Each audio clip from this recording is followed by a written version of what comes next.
What's going on, everybody? Welcome to the FN Studios. I am John Ramdeen. He is Robin Black. This is Fight News Now.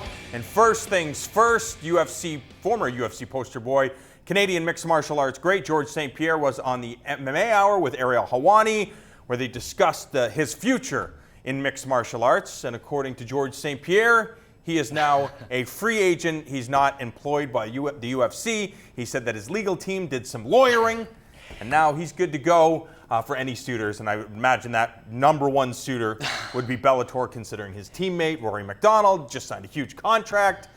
They're just playing the game. I'm going to clarify something now, because if you see this hours later, the UFC will make a statement, and they will deny that that's the case.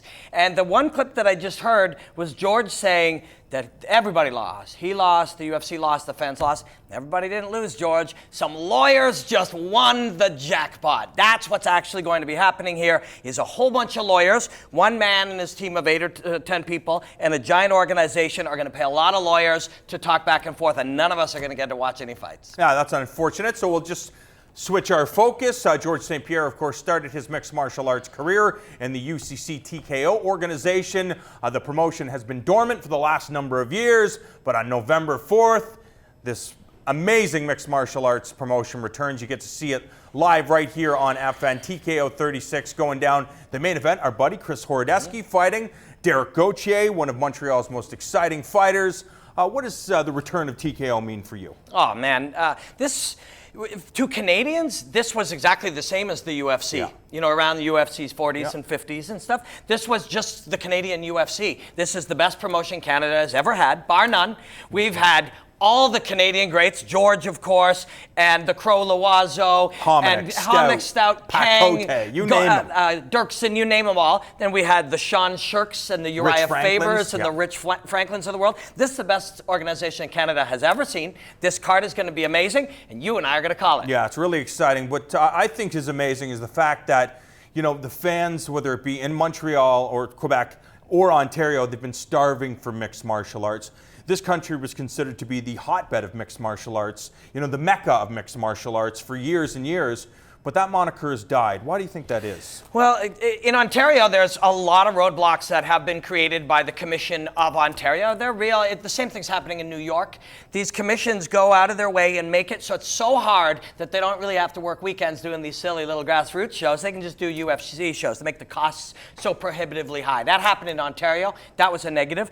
Almost the opposite happened in Alberta. There was almost too many MMA shows. Not too many for us, I'll tell you that much. Almost every weekend in Edmonton for a while they were doing them, but there's only a certain amount that any market can bear, and I think that will stabilize itself out west and out east as well. But Canada still has some phenomenal fighters, and we're going to see some of them on this show. And we were talking about TKO and some of their alumni, Mark Hominick, Sam Stout. At the time, they were the stars of TKO. Now they get to play that coach role, just like Sean Tompkins did back in the day, because a number of the fighters, as I mentioned, Chris Horodecki, only 29 years of age at this stage of his career, with a wealth of experience. Also Malcolm Gordon on this card, and Jesse Ronson. All these guys sharpening their skills and their tools to be ready to perform on November 4th in Montreal. Yeah, and the Gauthier-Horodecki fight is very interesting because of how different they should be by now. We haven't seen Horodecki for years, and Gauthier for years. 2 years for Gauthier. You know, if you're making a game plan for Chris Horodecki and you're reading some old material, you know, you've got aged material, you think, oh, we're just going to wrestle him. Chris is a killer, spectacular wrestler and jiu-jitsu player. Now, like all of these guys, they become so fully formed. Chris is not a very huge 155er, but he's got knockout power at 155 pounds and always had. Gauthier at one time, speaking of George St-Pierre, he was one of 8 people from Quebec at one time. They called the future George St-Pierre. Super talented, well-rounded, great fight. Neither guy should know what to expect, so both guys should just go in there and do you. When you look at Chris Horodecki and that adrenaline team, the Team Tompkins guys in London, Ontario, one thing we have to focus on is their attention to detail, the idea of we want to be as technically proficient as humanly possible. Is that still the philosophy you believe of that team? Yes, it is. You'll see that from Chris. Malcolm Gordon, man, when you watch this guy fight at 125 or 135, just technically so perfect. You can spot, if you imagine his two shoulders and his two hips as independent objects, the way they move through space. He's such a phenomenal athlete, that kid, and he's fighting a really tough prospect, undefeated prospect as well. And then Jesse Ronson, man, if you appreciate striking, you know how good, and mixed martial arts, you know how smooth and talented Chad Laprise moves. These two guys helped build each other. Jesse Ronson's a very special fighter, incredible footwork, great kicks, brutal power to the left of the left hand and the kick to the body. His biggest obstacle has been himself. If he goes in there and just does his thing, is free and enjoying combat, he's impossible to deal with. The co-featured bout, 135-pound matchup, TriStar Xavier Aloui, who was 7-0 as a mixed martial arts professional, but was also 11-1, I believe, as a mixed martial arts amateur. He's one of those prospects that's kind of flying under the radar, but he will have his hands full as he's taking on the very talented Josh Hill. You've been in the room with the gentleman. He knows how to throw down. Yeah, he sure does. And he's fun to watch. He's a great athlete. He's super smart. He's got this demeanor that he's sort of got a weird mellowness that mixes with his aggression when he fights. I've been a big fan of his always as a dude and as commentating his fights. Lately, he's really put together beautiful movement and hand combinations, but his wrestling is spectacular.